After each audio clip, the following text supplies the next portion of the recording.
वृंदावन में एक माताजी थी, वैश्य कुल की थी, मारवाड़ी समाज से थी, बहुत लंबे समय से वृंदावन वास करती थी। अब संभवतः उनका शरीर नहीं है। वो पोशाक बनाती थी अपने हाथ से मंदिरों की, अब पोशाक बनाकर मंदिरों में देती थी, ऐसे ही देती थी। और किसी किसी के यहाँ कुछ ले भी लेती थी, थोड़ा बहुत कपड़े का पैसा, गोटा का पैसा, उसमें थोड़ा सा कुछ बचता तो उसको बचाकर वो गौ सेवा करती थी। उस माताजी ने पोशाक से थोड़ा थोड़ा बचा बचा करके थोड़ी राशि इकट्ठी की और मेरे सामने आकर के रो करके कहा कि महाराज जी, मैं तो गरीब नहीं हूँ, जैसे तैसे वृंदावन वास कर रही हूँ। इतने समय है गए हमको वृंदावन में, हमने ऐसी थोड़ी राशि इकट्ठी की है गौ सेवा की अपने परिश्रम से, तो मैं जड़खोर में गौ सेवा करना चाहती हूँ, अक्षय गौ सेवा। उसने अक्षय गौ सेवा जाकर वहाँ अर्पित की। ये सत्य घटना आपको सुना रहे हैं। भादों का महीना था, ये राधाष्टमी के बाद की घटना है। और जड़खोर में सब पर्वत हरा भरा हो जाता है बरसात के समय। बड़ी प्राकृतिक छटा है जड़खोर गोधाम की।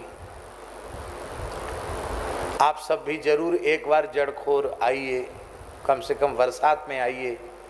क्या अद्भुत लगता है कि वस्तुतः यही ब्रज है, ब्रज का वास्तविक आनंद वहाँ हजारों गायों के बीच में बड़ी अद्भुत ब्रज की शोभा है। तो महाराज जी अपनी गैया, ठाकुर जी की जो गैया है गौशाला की, वो जो स्वस्थ गाय हैं, वो जो पहाड़ चढ़ सकती हैं, उनमें कम से कम 3-4 हजार गाय ऊपर पहाड़ पर चरने जाती है और ग्वारिया उनके साथ जाते हैं।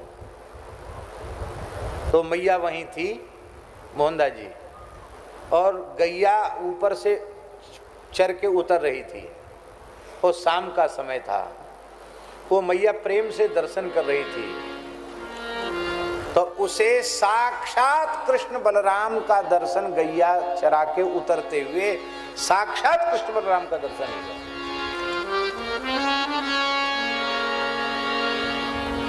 पहले तो वाक्य मन में आई कि रास बिहारी स्वरूप कहां से आ गए गैया चराने के लिए, लेकिन जब और निकट ठाकुर जी आए तो श्रीअंग का दिव्य प्रकाश उसको देख के लगा कि अरे ये तो साक्षात श्री कृष्ण बलराम है।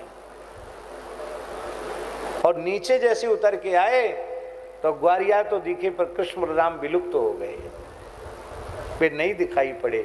बात पक्की हो गई कि ये घटना मुश्किल से हम समझते 8-10 वर्ष पुरानी घटना होगी। 8 साल पुरानी, 10 वर्ष भी नहीं हुआ होगा। प्रत्यक्ष भगवान कृष्ण बलराम का गैया चराते हुए दर्शन हुआ। इसका मतलब आज भी गोचारण हो रहा है, आज भी माखन चोरी हो रही है। भावुक दर्शन करते हैं। मेरे श्याम